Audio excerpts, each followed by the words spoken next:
بسم اللہ الرحمن الرحیم۔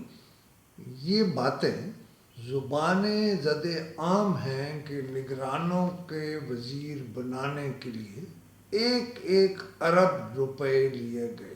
ابھی تو تھوڑی سی باتیں کھلی ہیں اور یہ بات تو 1-2 بڑے لیڈروں نے کہی، لیکن اس کی کوئی تردید، کوئی وضاحت، کوئی اس پر بات نہیں کہی۔ نگرانوں کے بہت سے اسکینڈل منظر عام پر آ چکے ہیں اور بہت سارے منظر عام پر آئیں گے۔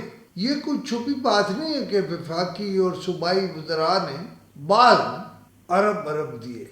اب یہ الگ بحث ہے کہ وہ جو 1 ارب والے تھے وہ کتنے لائق اور کتنے نالائق تھے۔ اب ان کے قصے بھی سامنے آئیں گے۔ میرا ایک سوال ہے کہ ان کی کرپشن کے کچھ حصے جب مزید زبان زد عام پر آئیں گے تو کون ان کی ذمہ داری لے گا؟ پاکستان اس وقت جن حالات سے گزر رہا ہے اور نگران دور میں یہ بیلو ایوریج لوگ ملک میں جو فیصلے کرتے رہے انہیں دیکھا جائے۔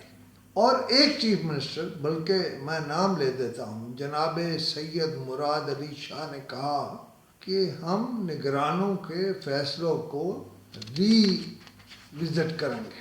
لیکن میں آپ سے سوال ہے میرا کہ ان بیلو ایوریج لوگوں کے فیصلوں نے ملک کا کیا حال کر دیا ہے۔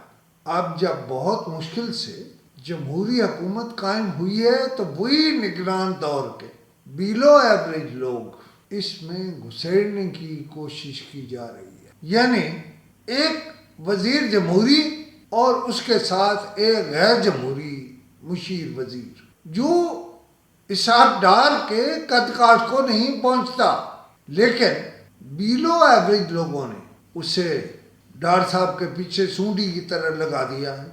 وہ ملک کا نقصان کریں گے۔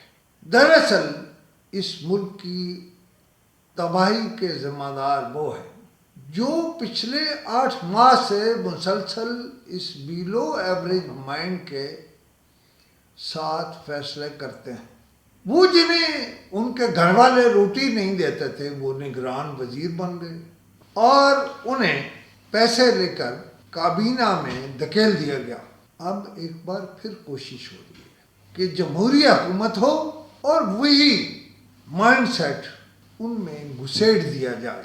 بس صرف یہ سوچیں کہ اس ملک کے ساتھ کیا ہو رہا ہے اور ہونے والا ہے۔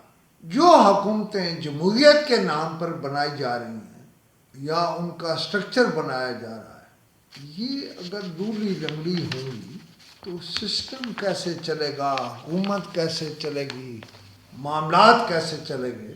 میں سمجھتا ہوں میاں محمد نواز شریف، شہباز شریف، جناب آصف علی زرداری، بلاول بھٹو زرداری اور مریم نواز دراصل ٹھیک لوگ ہیں، لیکن مسئلہ یہ ہے کہ وہ پھر انہی مائنڈز کے ہاتھوں میں کھیلیں گے۔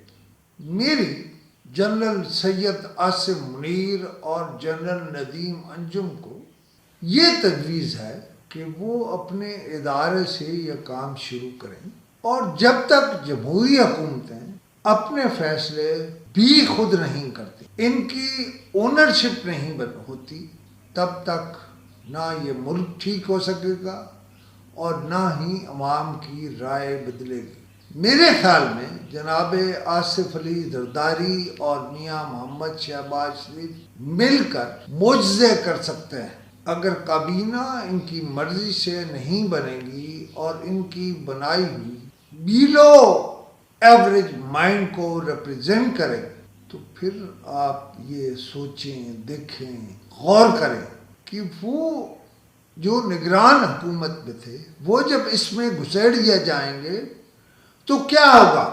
یعنی جن کو گھر میں نے پہلے کہا کہ روٹی نہیں دیتا، ان کو اس سسٹم میں کیوں گھسیڑا جا رہا؟ کون ہے یہ مشورے، کون دے رہا ہے؟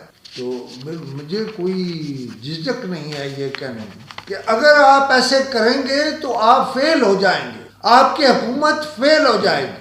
مسئلہ یہ ہے کہ یہ فیصلہ کہ اسحاق ڈار وزیر خزانہ نہیں ہوں گے، اس بات کو ثابت کرتا ہے کہ یہ حکومت، بلکہ اس حکومت کے اندر بیلو ایوریج مائنڈ وہ کوئی بھی ہو سکتا ہے، وہ فیصلہ کر رہا ہے، اور بظاہر وہ کہتے ہیں کہ یہ ہم نے ملک کو مسائل سے نکالنا ہے، لیکن اس ملک کے اصل مسائل تو مالی مسائل ہیں، اور اسحاق ڈار کو آپ نے IMF کا شور مچا کے وزارت خزانہ بھی ان سے چھین لی ہے جمہوری والوں سے۔ آپ کو معلوم ہے اس ملک میں غلط فیصلے، ناپسندیدہ فیصلے ہوئے اور پھر انہیں تھوک کر چاٹا گیا۔ اب بھی بے شرمی اور ڈھائی سے وہی ہو رہا ہے جو پہلے ہوتا رہا، جس کا نتیجہ پاکستان اور پاکستان کے عوام کو بھگتنا پڑا۔ میرے خیال ہے کوئی مقدس گائے نہیں ہونی چاہیے، اور کسی بھی مشورے دینے والے کو جو میں نے بلو ایوریج مائنڈ کا لفظ استعمال کیا اس طرح کا ہو، تو سدھار کیا آئے گا؟ اس وقت ملک کے معاملات کو میاں محمد نواز شریف، شہباز شریف، زرداری پر چھوڑ دیا جائے۔ ممکن ہے وہ بہت مثبت نتائج لے آئیں اور اداروں کی پوزیشن بہت مستحکم ہو جائے۔ یہی نواز شریف، یہی شہباز شریف، یہی آصف علی زرداری شاید صورتحال کو بہتر کر دے۔